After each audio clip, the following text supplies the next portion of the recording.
Zombies? Dustin raised his eyebrows slightly, looking rather surprised. I've only heard about them before. Never seen one with my own eyes. Are they really as powerful as the legends claim? Zombies, these sinister creatures born outside the six realms, were said to be immortal and indestructible, feeding on human blood and capable of absorbing the essence of the sun and moon. Ancient texts recorded tales of powerful zombies capable of slaughtering entire cities and leaving a trail of desolation for thousands of miles. Zombies are the ultimate embodiment of Yin and evil, said Margaret, her face solemn. Their bodies are as hard as bronze and iron, impervious to blades and bullets. The worst part is the corpse poison they carry. Anyone bitten or scratched by them will inevitably become a zombie, and then it spreads.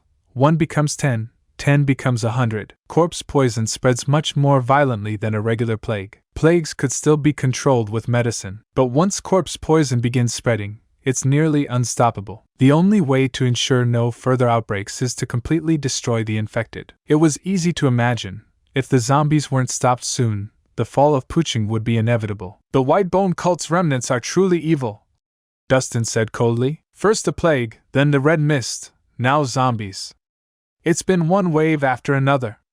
It's getting ridiculous. Though he had recently broken through in cultivation and was now capable of great feats, being toyed with repeatedly like this by the White Bone cult made him furious. Once I find where they're hiding, I'm going to wipe them all out in one go. I've already ordered the army to lock down all major routes, Margaret said, her worry growing. But I can't guarantee they'll be able to hold off the zombie hordes. If our defenses fall, the citizens of Puching will be exposed. When that happens, there will be blood in the streets. Corpse poison was incredibly infectious.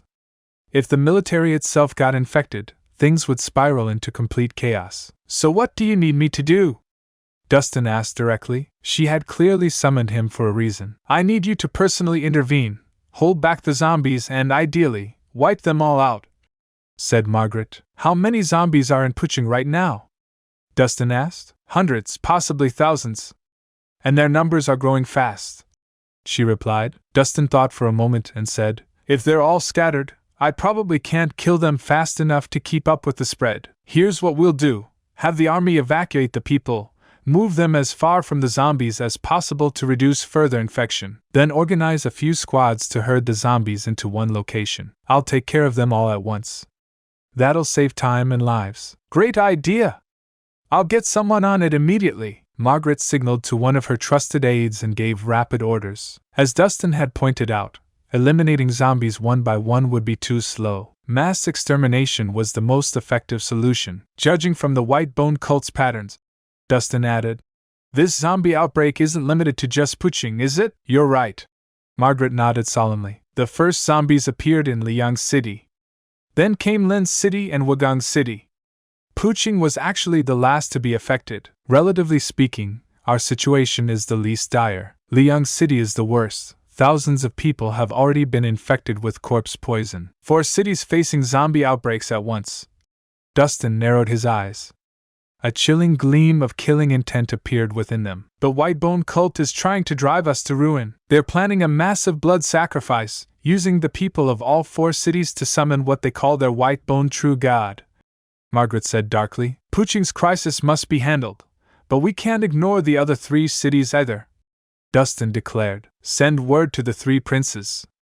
Tell them to evacuate the civilians immediately, limit the spread of corpse poison. Once things are under control, we'll work to gather the zombies in each city, and I'll eliminate them one by one. Understood. Margaret responded without hesitation and began contacting the princes. This was a moment of life and death for each city's people. Unity was essential. If they failed to act in time, and the corpse poison was allowed to fully spread, the consequences would reach far beyond 4 cities. It could bring chaos to all of South Marsh, even threaten the entire Dragon Empire itself. It would be a catastrophe capable of shaking the very foundation of the nation. When Margaret passed the message to the 3 princes, their reactions varied. Li Wenqing was decisive. He immediately complied, mobilizing his forces to evacuate the people and keep them away from the zombies, trying to block all possible paths of infection. He trusted Margaret's judgment, and besides, he had no better solution of his own. His only hope now rested on that mysterious, peerless expert, Dustin. Li Guanglong, on the other hand, was stubborn and arrogant. In his eyes, there was no problem brute force couldn't solve. Just a bunch of zombies? He had guns, cannons, tanks, aircraft. Surely they could blast the undead to pieces. To him, retreating was cowardice, and he scoffed at the idea. But soon, Li Guanglong would pay dearly for his arrogance. And just can't accept it. This can't be the end yet. You promised to never leave, and now you're gone.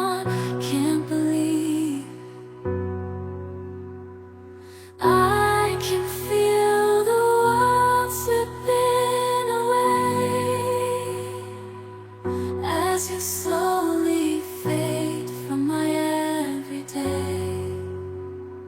You promised forever a love without end, but now I'm left broken, struggling to mend. I thought we were so tied, destined for a lifetime, love with no end,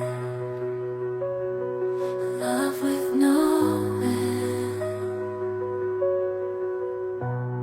Staying in my imagination, memorizing the past time, the secrets, the love, the care. Now they're echoes in the air.